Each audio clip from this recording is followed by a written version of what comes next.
መቼስ የሰው ልጅ ጤና ከሌለው መስራት መብላት አይችልም።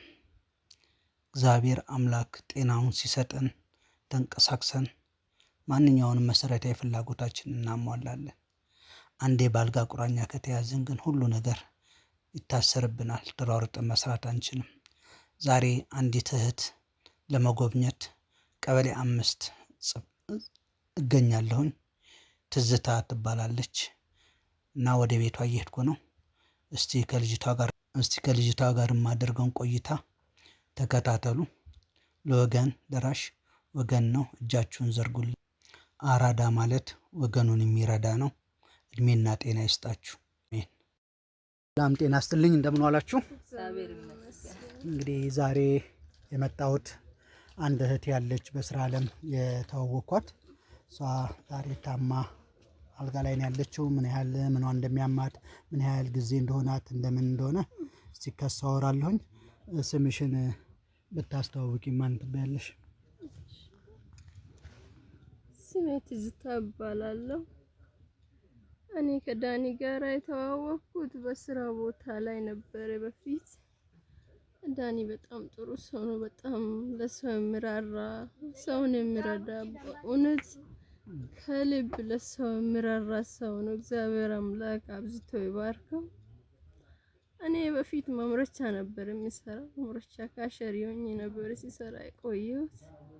ከዛም በኋላ ወደ አረብ ሀገር ሄድኩኝ። ሂጄ 4 ወር እንደሰራሁኝ ታመምኩኝ። እዛ እንደቆየሁኝ እዛም 3 ወር ሕክምና ላይ ቆይቼ ወደዚህ መጣሁኝ። ከመጣሁም እዚህ ሆስፒታል ካንሰር አሉኝ፣ የማህፀን ካንሰር አሉኝ። ሪፈር ወደ አዲስ አበባ ላኩኝ። አልቻልኩም፣ አቅም የለኝም። የሰራኋትን ገንዘብ እዚሁ ጨረስኳት።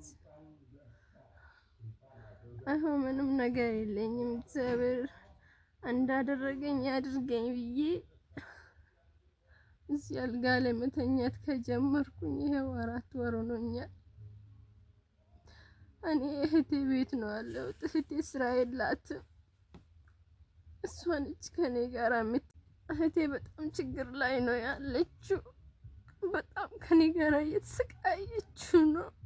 የልጆች እናት ነች። እኔ እንደሚፈሰኛል። እኔ ቀና ማለት እንኳን አልችልም። ሳውና እንኳን ይቸግረኛል። ሌላ ነገር ተውትና ወንድሞቼ የምትረዱኝ ከሆነ ይርዱኝ። ለወገን ወገን ነው ደራሽ። ሌላ ምንም አልልም። ይሄን ነው ብለው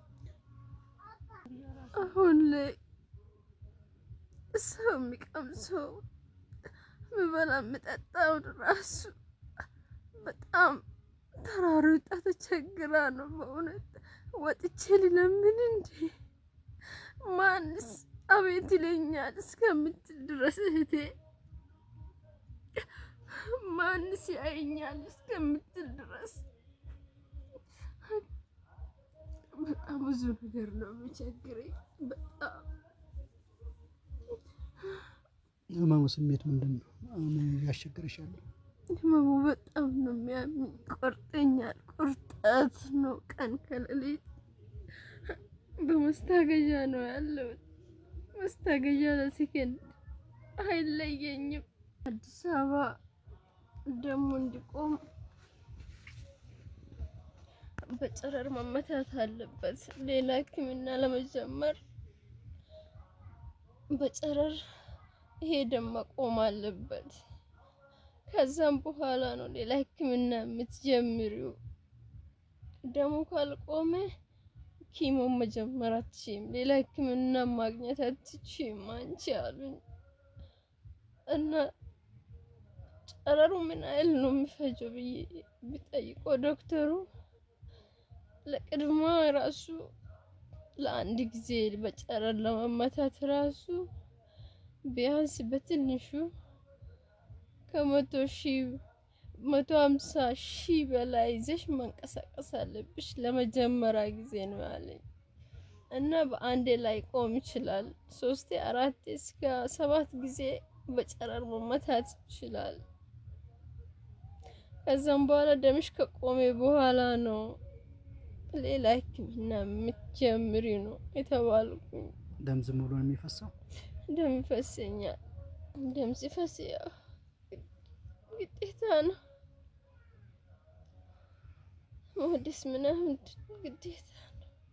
በየቀኑ 400 ብር ነው የምታወጣልኝ እህቴ።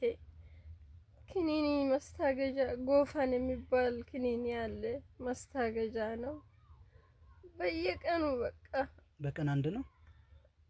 በየቀኑ 400 10 ፍሬ ነው 10 ፍሬ ነው የሚይዘው። ቢያንስ በቀን በትንሹ 6 እውጣለሁ። ቀን 3 ሌሊት 3። ስለዚህ አንዱ 2 ቀን ስለማሳድረኝ በየቀኑ ነው የምትገዛው። በየቀኑ 400 ብር አውጥተው። ይሄን እንዴት ትሸፍናላችሁ? በጣም ከባድ ነው በጣም። እና እሱን ራሱ መግዣታ የራሷን አስቤዛ ልጆቿን አስለቅሳ ለኔ ክኒኒ ትገዛልኛለች። ያው በብዛት አንድ ጊዜ በጣም በምፈስበት ሰዓት ሞዴስ አይችለኝም። ግን እግዚአብሔር ይመስገን እህቴ ስላለች በጨርቅ በምናምን ነው የምጠቀመው። ሞዴስ ሲገዛ ነው እሱ ካለ ነው። ስምሽ ማን ይባላል? ትዝታ። የግል የንግድ ባንክ አካውንት አለሽ? አለኝ። ታውቂዋለሽ? በቃልሽ? በቃል ያላቀው። ጤና ይስጥልኝ። ስምሽ ማን ልበል? ሮማ። ምንድን ነሽ ለሷ? ይሄቷን። ምንድን ነው የምትሰሪው? ሴፍቲ ኔት። ኦኬ። በተረፈ ስንት ልጆች አሉሽ? 3። ተከራይተሽ ነው የምትኖሪው እዚህ ነው? ምን ያህል ነው የምትከፊው? 3000 ለዚች ቤት? አዎ። እሺ፣ ምንድን ነው የእህትሽ ችግር? እስቲ ንገሪ። የማህፀን ካንሰር ስለሆነ ደም ይፈሳታል። ቁርጠት፣ ኃይለኛ ቁርጠት አለ። አለኪኒ መንቀሳቀስም አትችልም። ግን በየደቂቃ ነው አሁን በብዛት የሚፈስ ደም ከደም የበለጠ ፈሳሽ አለ። እሱ በጣም ይቸግረናል እና ምግብም አትበላልኝ። ጨነቃለሁ። እሷ እንደፈለገችው ምግብ አዘጋጅቼ ለመስጠት እጄ ያጥረኛል። እሱ ችግር አለ። ግን ጌታ ይመስገን እዚህ ደርሰናል። ከዚህ በኋላም ጌታ ያውቃል። ምን እንዲረዱሽ ትፈልጊያለሽ? ጓደኞቼ ቢቻል ካሳከሙልኝ ደስ ይለኛል። አዛ ደግሞ የቻሉትን ቢረዱኝ ነክኒ መግዣ ራሱ አሁን አጥቼ እግዚአብሔር በማያውቀው እግዚአብሔር ፊት እግዚአብሔር ወይም ድፍረት ስጠኝና ወጥቼ ልለምን ወይም ደግሞ ይሄን ፈውስልኝ። የሚረዳኝ እናትም የለንም አባት ታላቅ እኔ ነኝ፣ እሷ ታናሽ ነች። ከሷ ታናሽ ነው ሁሉ 3 ልጆች የሷ ታናሽ ነው። እና ግራ ገባኝ እውነት። ዘመድ መጥቶ እዚህ ራሱ አልጠየቁም። ዘመድ አለ ግን አንድ ሰው እዚህ መጥቶ የጠየቀ ሰው የለም። እና ጌታ አዋቂ ነው፣ ፈቀደውን ያደርግ። እየጸለይኩ ነው አባቴ ይረዳኛል። እሺ፣ አንድ እህቴ ያለች ከሷ ጋር እንደዚሁ ማውራው አለ። በሷ አማካኝነት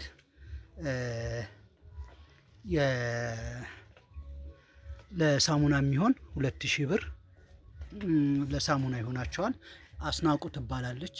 አስናቁ ሰሙ። በሷ አማካኝነት ይሄንን 2000 ብር እና እሷ ነች እንትን ያለችው።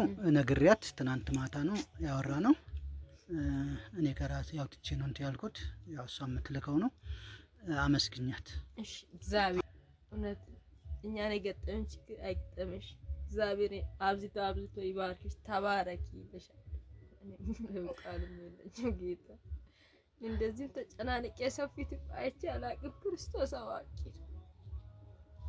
ዋናው ቤት ውስጥ ምንድን ነው የሚቸግርሽ? በዋናነት ቤት ውስጥ ምንም። አይዞሽ በር አስናቁና መስገኛት። የኔና እግዚአብሔር አምላክ አብዝቶ ይባርክሽ። ዘመንሽ ይባረክ። ችግር አገኝሽ ባለሽበት እግዚአብሔር አምላክ ከአንቺ ጋር ይሁን። ሌላ ምንም አይደለም። ልጆች ካሉሽ ልጆችሽ ይባረኩልሽ፣ በበሽታ አይመቱ። ተባረኪ። ቤዛ ምንም የለም አይቸግረኝም። ቢቸግረኝም እሷ ብትፈወስ ችግር አውቃለሁ። አይቸግረኝም። ከበደኝ በቃ። ይሄ አሁን በየወሩ ለሳሙና እንዲሆንሽ እሷ ቃል ገብታልኛለች። ተጨማሪ ካለ እንትን ይላል። በየወሩ 2,000 ብር እያመጣው ሰጥሻለሁ።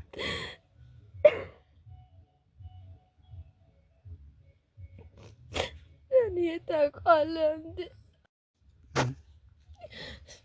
አንተ ታውቃለህ እንዴት እንደምሰራ ቤት እንደማልውልም ታውቃለህ መቼም። ዛሬ ግን ተመልሼ አልጋ ላይ አልጋ ቁረኛ ሆንኩኝ በዚህ እድሜ።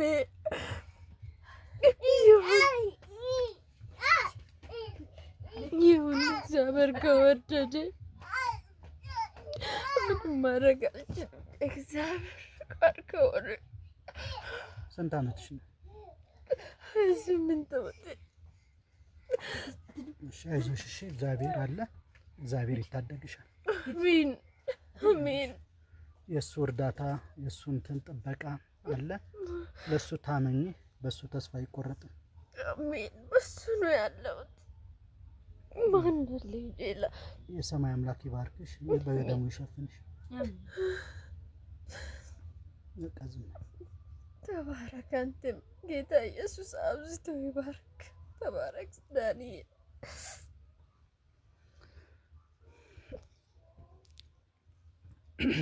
እንግዲህ ትዝታን ማቃት ቅድም እሷ እንደታለችው የመጀመሪያ ፎቶ ቤቴ ከደራርቱ በላይ ፎቶ በረከት በምሰራበት ጊዜ ማምረቻ ካፌ ላይ በመስተንግዶ ነው። ከሁሉም ተግባቢ ሁሉንም ወዳጅ የሆነች ልጅ ነች።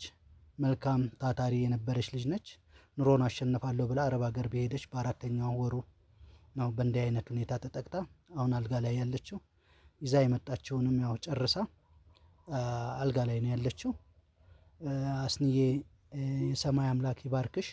ያው ይህንንም ድምጿን አሰማሻለሁ ባልኩት መሰረት ሌሎችም እንዲዳረስ አንቺ ያደረግሽውን ያው ለእነሱም በየወሩ 2,000 ብር እግዚአብሔር እስከ 1,000 1,500 እያልኩ የምሰጥሽ ለተወሰኑ ወራቶች ያው እህቴ ከምትልክልኝ ብር ላይ እየቀናነስኩ ነበር። አሁን በቋሚነት ያው 2,000 ብር ሰጥሻለሁ። እባካችሁ ስለ እግዚአብሔር ብላችሁ ቢያንስ አልጋ ላይ ሆና የምትቀምሰው ውሃ የምትጠጣው ነገር ካለ እህቴን ተራዷት እላለሁ። ዳንኤል ግዛቸው እባላለሁ ከአሰላ ፎቶ በረከት አሮጌ አራዳ ሰፈር። እግዚአብሔር ይባርካችሁ፣ ክፉ አይግጠማችሁ። ሰላም ሁኑልኝ። አመሰግናለሁ።